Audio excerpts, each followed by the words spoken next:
દ્વારા સ્વચ્છતા હી સેવા 2024 અંતર્ગત ડભોઈ કોમર્સ કોલેજ ખાતેથી શપથ, સૂત્રોચ્ચાર અને રેલી યોજાઈ।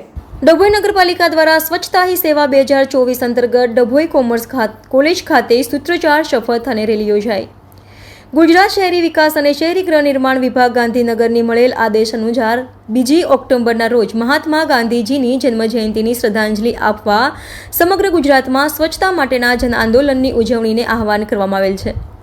આ વર્ષે સ્વચ્છ ભારત મિશનના 10 વર્ષની ઉજવણીના ભાગરૂપે આ દિવસને સ્વચ્છ ભારત દિવસ તરીકે ઉજવવાનું આયોજન કરવામાં આવેલ છે।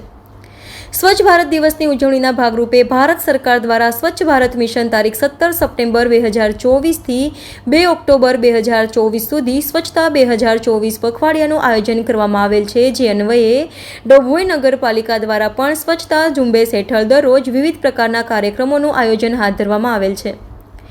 આજે તારીખ 18મી સપ્ટેમ્બરના રોજ ડભોઈ નગરપાલિકા દ્વારા કોમર્સ કોલેજ ડભોઈ ખાતે વડોદરા જિલ્લા કેળવણી મંડળના પ્રમુખ શ્રી શશિકાંતભાઈ પટેલ, ચીફ ઓફિસર શ્રી જય કિશન તડવી, પ્રિન્સિપાલ શ્રી કેયુરભાઈ પારેખ, કોલેજના તમામ પ્રોફેસરગણ, ડભોઈ નગરપાલિકાના મેનેજર શ્રી મહેશભાઈ પરમાર, ઇકબાલભાઈ મંસૂરી, ભાવિશાબેન પરમાર તેમજ કોલેજના એનસીસી તથા એનએસએસના કેડેટ્સ તથા કોલેજના વિદ્યાર્થીઓ તેમજ ડભોઈ નગરપાલિકાના કર્મચારી મોટી સંખ્યામાં ઉપસ્થિત રહી સ્વચ્છતા જાગૃતિ અંગે સૂત્રોચ્ચાર કરવામાં આવ્યા તેમજ શપથ પણ ગ્રહણ કરવામાં આવ્યા હતા। જોડાયેલા તમામ મહાનુભાવો તથા વિદ્યાર્થીઓ દ્વારા રેલી યોજી નગરપાલિકા મુખ્ય રોડ પર રેલી યોજી સ્વચ્છતા અંગે લોકોને જાગૃત કરવામાં આવ્યા હતા।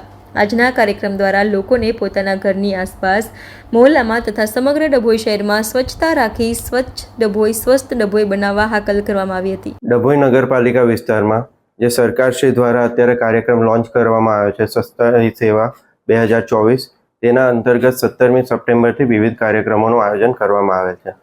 આજ રોજ ડભોઈ ખાતે આવેલ કોમર્સ કોલેજના સહયોગથી અમારા દ્વારા સ્વચ્છતા રેલીનું આયોજન કરવામાં આવ્યું છે, સૂત્રોચ્ચાર કરવામાં આવે છે, બાળકોને સ્વચ્છતા વિશે જાગૃત કરવાના પ્રયાસો કરવામાં આવે છે। સાથે સાથે એક રેલીનું આયોજન કરવામાં આવ્યું છે કે જેના અંતર્ગત સ્વચ્છતા વિશે લોકોમાં જાગૃતતા આવે।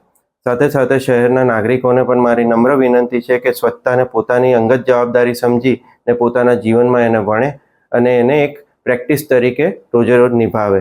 સાથે સાથે જો એમાં ડભોઈ નગરપાલિકા તરફથી કોઈ પણ સહકાર સહયોગ જોઈતો હોય તો અમારો ટોલ ફ્રી નંબર 14420 જે અત્યારે એક્ટિવ છે એની ઉપર પોતાની કમ્પ્લેન નોંધાવે। ટ્વિટર કે કોઈ પણ જે સોશિયલ મીડિયા પ્લેટફોર્મ છે એના ઉપર અમારી વિરુદ્ધ જે અમારી માટે જે કમ્પ્લેન્સ હોય એ અમારી સુધી પહોંચાડે તો અમે એનું તાત્કાલિક સોલ્યુશન લાવીશું। અને સાથે સાથે સ્વચ્છતા તમારા જીવનમાં સ્વસ્થ આરોગ્ય પણ ઉમેરે એવી અપેક્ષા।